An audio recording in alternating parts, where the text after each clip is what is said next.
അപ്പോൾ തിരുവനന്തപുരം നഗരസഭാ ഭരണം BJPക്ക് ഉറപ്പിക്കാനുള്ള നടപടികളാണ് UDF സർക്കാർ സ്വീകരിച്ച് വരുന്നത്. എല്ലാം സ്വകാര്യ മേഖലയ്ക്ക് തീരെഴുതി കൊടുക്കുന്ന സന്ദർഭത്തിൽ അതിൻ്റെ വക്താക്കളായിട്ടാണ് മാറിക്കൊണ്ടിരിക്കുന്നത്. വളരെ പ്രധാനപ്പെട്ട മറ്റൊരു കാര്യം, PM ശ്രീ പദ്ധതിയിൽ മാറ്റമില്ല എന്ന മുഖ്യമന്ത്രിയുടെ പരാമർശം എന്താണ് വ്യക്തമാക്കുന്നത്? അത് നേരത്തെ തന്നെ ഉണ്ടാക്കിയ ഡീലിൻ്റെ ഭാഗമാണ് എന്ന് തന്നെയാണ്. രാജ്യസഭയിൽ ലീഗ് MPയുടെ ചോദ്യത്തിന് കേന്ദ്ര സർക്കാർ നൽകിയ മറുപടിയിൽ കരാറിൽ നിന്നും പിന്മാറാം എന്ന് വ്യക്തമാക്കിയിരുന്നു എന്നത് നമ്മളെല്ലാം വായിച്ചതാണ്, കണ്ടതാണ്. അത് പകൽ വെളിച്ചം പോലെ മുഴുവൻ ആൾക്കും മനസ്സിലാക്കാൻ കഴിഞ്ഞതിന് ശേഷം തെറ്റായ ന്യായങ്ങൾ പറഞ്ഞ് പദ്ധതിയുമായി മുന്നോട്ടേക്ക് പോകാനാണ് മുഖ്യമന്ത്രി ശ്രമിക്കുന്നത്. തിരുവനന്തപുരം കോർപ്പറേഷൻ്റെ ഭാഗമായിട്ട് കൗൺസിലർ സുഗതൻ്റെ അവധി അത് അനുവദിക്കുന്നതുമായിട്ട് ബന്ധപ്പെട്ട സർക്കാർ നൽകിയ നിയമവിരുദ്ധമായ കത്തിൻ്റെ കാര്യത്തിലും ഇത് തന്നെയാണ് കാണുന്നത്. തദ്ദേശ വകുപ്പിലെ ഒരു അണ്ടർ സെക്രട്ടറിയുടെ മേൽ എല്ലാ കുറ്റങ്ങളും ചുമത്തി വിഷയം അവസാനിപ്പിക്കാനാണ് സർക്കാർ ശ്രമിക്കുന്നത്. എന്ന് പറഞ്ഞാൽ വലിയ ഗവൺമെൻറ് വിരുദ്ധ വികാരം ജനങ്ങളിൽ ഉണ്ടായപ്പോൾ ഈ ഗവൺമെൻറ്, VD സതീശൻ ഗവൺമെൻറ്, BJPയുടെ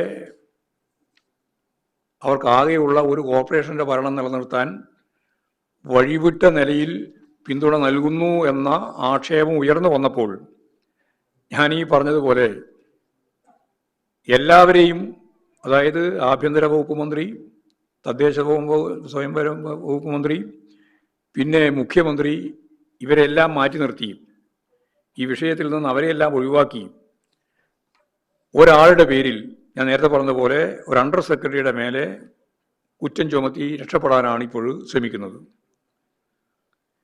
കത്തയച്ച ആളുകൾക്കെതിരെ പോലും നടപടി ഇല്ല. അത് കത്തയച്ചത് ആഭ്യന്തര വകുപ്പാണ്. നടപടി വന്നത് തദ്ദേശ സ്വയംഭരണ വകുപ്പുമായിട്ട് ബന്ധപ്പെട്ട അണ്ടർ സെക്രട്ടറിക്ക് നേരെയാണ്.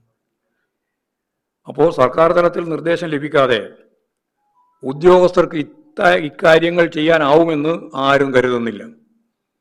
അപ്പോൾ ഇവർക്കെല്ലാമുള്ള ഉത്തരവാദിത്വം കൃത്യമായിട്ട് മനസ്സിലാക്കുകയാണ്. അപ്പോൾ തിരുവനന്തപുരം നഗരസഭാ ഭരണം BJPക്ക് ഉറപ്പിക്കാനുള്ള നടപടികളാണ് UDF സർക്കാർ സ്വീകരിച്ച് വരുന്നത്.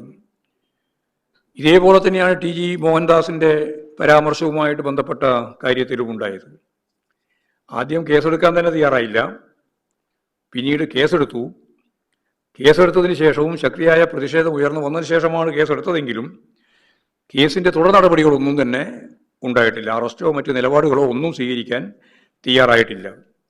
ദേശീയ തലത്തിൽ തന്നെ ചർച്ച ചെയ്യപ്പെട്ട ഈ വിഷയത്തിൽ നടപടികളില്ലാതിരിക്കുന്നു എന്നുള്ളത് സംഘപരിവാറിന് കീഴടങ്ങിയ സമീപനത്തിൻ്റെ ഭാഗം തന്നെയാണ് എന്ന് കാണാൻ നമുക്ക് സാധിക്കും.